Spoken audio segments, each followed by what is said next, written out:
Okay, it's getting a little bit bigger, but don't be afraid. What you need to do here, guys, see how they already factorized the denominators for you? What I want you to do is put in all the different types of varieties of factors on the denominator. Now you're probably going, what does that mean? Well, basically, see here, both of them have an x minus 2. That's common, isn't it? Now the only difference is that this one has an x plus 1 and this one has an x minus 3. So what I want to do is if I multiply this one by x minus 3 and this one, so if I multiply this by x minus 3 and this by x plus 1, they would have the same denominator, right? So I just multiplied by what this denominator doesn't have, and I multiplied this side by what this denominator doesn't have. Okay? So like that.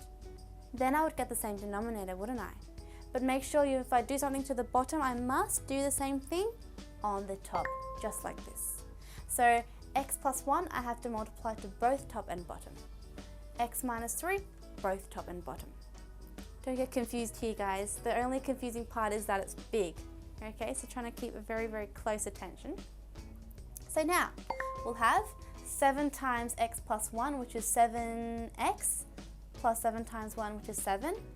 And then we have 3 times x, which is 3x, 3 times minus 3, which is minus 9. That's what goes in the numerator. And then the denominator, it's this part, and this part, which is the same. X minus 3 times x minus 2 times x plus 1, like that. Doesn't really matter which order you put it in, so I just put it in any order like that. Okay, now simplify the numerator. Don't worry about expanding or simplifying the denominator. That is the simplest form, so don't go any further with the denominator, leave it as it is. And then 7x plus 3x is 10x, 7 minus 9 is minus 2. That's the answer. Don't go any further, that's the simplest form. Okay, see how both fractions, they have x minus 4 common. But this fraction, this denominator has an x, but it doesn't have an x plus 6. So I'm going to multiply it by x plus 6 for this denominator. And this denominator, it has an x plus 6, but it doesn't have an x. So I'm going to multiply by x.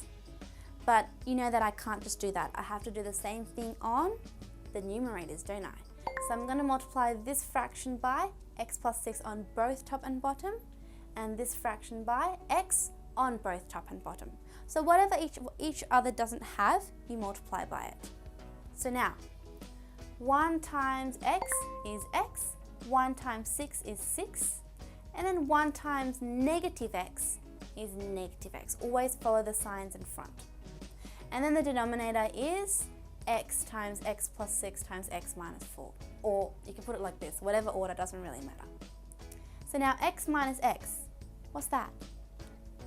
They cancel, don't they? That's 0.